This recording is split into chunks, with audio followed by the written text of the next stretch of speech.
Yes, mwana sawa sawa digital mahakama kuu ya kule nchini Uganda imeweza kumnyima dhamana kiongozi wa upinzani ambaye anafahamika kwa jina la Daktari Kizza Besigye na wenzake Haji Lutale ambao wanapatikana kutokea kule nchini Uganda wameweza kunyimwa dhamana, na hii ni mara baada ya kuweza kuwa wako katika hatia katika sheria, lakini pia katika serikali za huko jirani wenzetu kabisa hawa nchini Uganda. Sasa ikitaja kuwa kesi inayowakabili ni nzito mno na ni nzito sana, na uchunguzi bado unaendelea. So dhamana yao itaweza kuja kutoka mara baada ya uchunguzi wa kesi hiyo ambayo wanakumbwa nayo kuweza kupatikana au kuweza kujulikana zaidi kuhusiana na kesi ambayo wamehukumiwa nayo, ndio wanaweza wakapata hiyo dhamana. Sasa Daktari Besigye ambaye alikuwa daktari binafsi wa Rais Yoweri Museveni alikamatwa tangu Novemba mwaka 2024, nikimaanisha mwezi wa 11 mwaka jana ndipo aliweza kukamatwa, na alikuwa ni daktari wa Rais Museveni ambaye anashikiliwa mpaka sasa, ambapo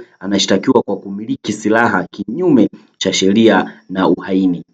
Kumbe mshikaji bwana anamiliki silaha, alikuwa anamiliki silaha. Tunajua kabisa kwamba silaha pia ina masharti yake bwana ya kuweza kuimiliki, na tunavyojua kwamba huyu pia alikuwa ni daktari wa rais. Sasa kumiliki tu silaha kwa namna hiyo inakuwa inatupa wasiwasi kama wananchi, lakini pia sehemu yoyote ile kwamba mtu anakuwa anamiliki sasa bila maelezo yoyote, bila kibali chochote, ani mtu haeleweki. Alafu pia na ukizingatia alikuwa ni daktari wa rais wa nchi ya Uganda, so lolote linaweza likatokea, tukio linaweza likatokea, afu yeye kuna silaha na vitu vingine vikawa vimeenda kinoma noma. Sasa na Romana ameweza kushtakiwa na yupo kituo cha polisi na mshikaji wake mwingine ambaye anafahamika kwa jina la Haji Lutale naye ambaye yuko huko, wako wote. So wameweza kukosa dhamana kutokana na kesi yao ambayo ipo. So uchunguzi pale utakapokamilika ndipo hapo wataweza kuachiwa, na sisi kama Sawa Sawa Digital tutakupatia story hii, lakini pia habari hii kwa ukaribu kabisa. Kitu gani ambacho kitakuwa kinaendelea, vitu gani ambavyo vitakuwa vinaendelea katikati ya kesi hii utavipata hapa ndani ya Sawa Sawa Digital. Subscribe channel yetu ili kuweza kuwa wa kwanza kabisa